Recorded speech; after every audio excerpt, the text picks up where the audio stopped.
नमस्कार, मैं हूं लक्ष्मण सिंह राठौड़ और आप देख रहे हैं जयवर्धन न्यूज़। ऐतिहासिक कुंभलगढ़ दुर्ग भ्रमण व श्रीनाथ जी के दर्शन तथा अभ्यारण्य की सैर करने वाले पर्यटक अब प्राकृतिक जड़ी बूटियों, प्राचीन आयुर्वेद उपचार से भी जुड़ सकेंगे। इसके लिए आयुर्वेद विभाग की ओर से कुंभलगढ़ के गवार व नाथद्वारा के आसपास मेडी टूरिज्म को बढ़ावा देने के लिए वेलनेस केंद्र खोले जा रहे हैं।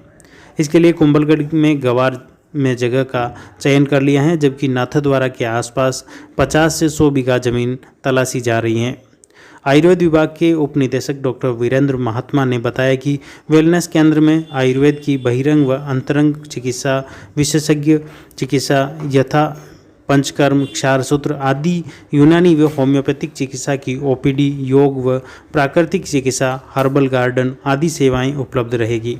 इससे पर्यटकों को स्थानीय स्तर पर ठहराव भी बढ़ेगा, साथ ही भारत की प्राचीन चिकित्सा पद्धति को भी बढ़ावा मिलेगा। इसके लिए 50 से 100 बीघा जमीन की जरूरत है, जिसकी गवार ग्राम पंचायत में जमीन का चयन किया गया है और उसके आवंटन की कार्रवाई भी प्रशासन द्वारा शुरू कर दी गई है। दूसरी तरफ नाथद्वारा क्षेत्र में भी वेलनेस केंद्र खोला जाएगा, जिसके लिए आसपास की ग्राम पंचायतों में जमीन की तलाश की जा रही है।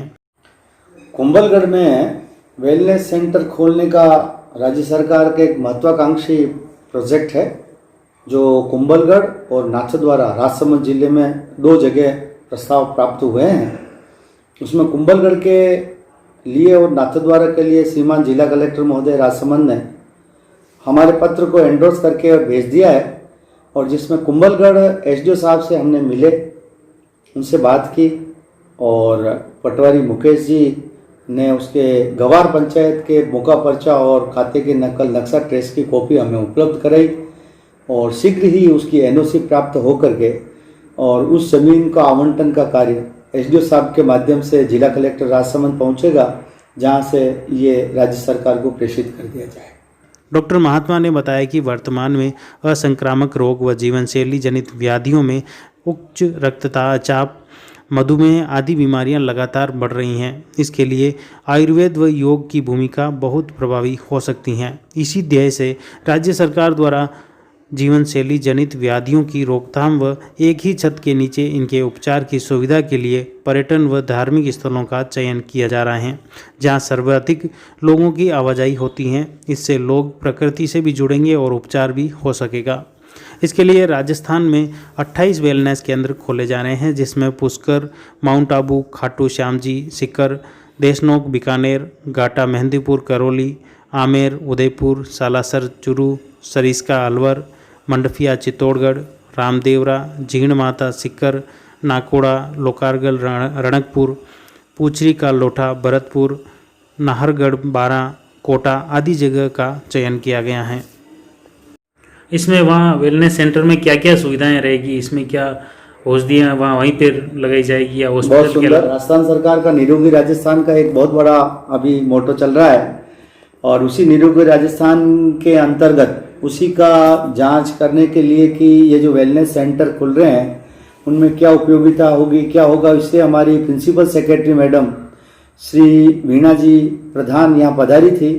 उनके साथ में हमारे ओएसडी साहब डॉक्टर मनोहर जी पारिक भी साथ में थे, और हमने उस वेलनेस सेंटर की जमीन का भी मौके पर जाकर के अवलोकन किया।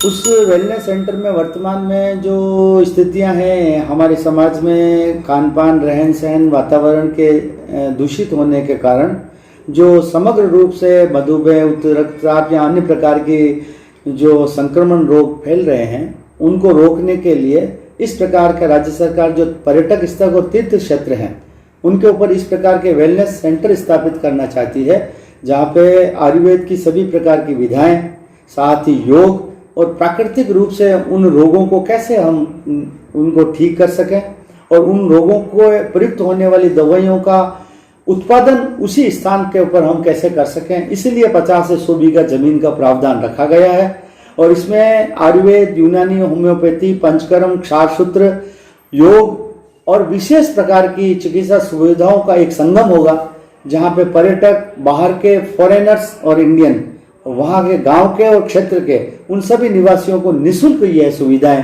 प्राप्त होगी। और जो कि एक राज्य सरकार की बहुत अनोखी योजना है। इसके अंतर्गत हम वहाँ कुंभलगढ़ के अंदर जमीन के चयन का कार्य लगभग हम पूर्ण कर चुके हैं। अब उसके आगे का आवंटन का कार्य हो तो राज्य सरकार इस महत्वाकांक्षी योजना को शीघ्र प्रारंभ करता है। इसके लिए अलग से पूरा स्टाफ रहेगा, पूरा स्ट्रक्चर, या विभाग की तरफ से क्या सुविधा रहेगी?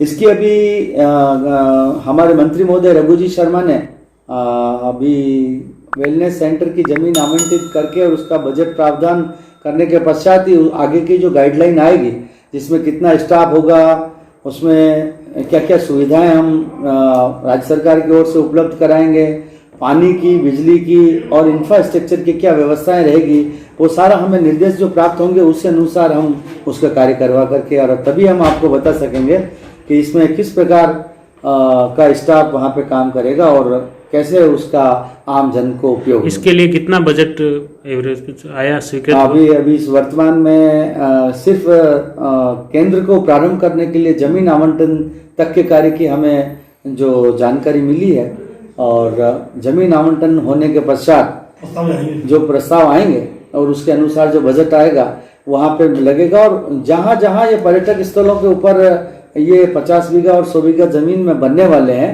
वहाँ पे निश्चित मानिए कि राजस्थान के अंदर बहुत बड़ा बजट आने वाला है, ताकि उस बजट के अनुरूप भी, क्योंकि इतनी जमीन के ऊपर किसी प्रोजेक्ट को लगाने के लिए अपन भी इस चीज़ को समझते हैं कि इसके ऊपर काफ़ी पैसा राज्य सरकार लगा करके आम जन का इस निरोगी राजस्थान को के इस मोटो को पूरा करने की कोशिश कर रही है।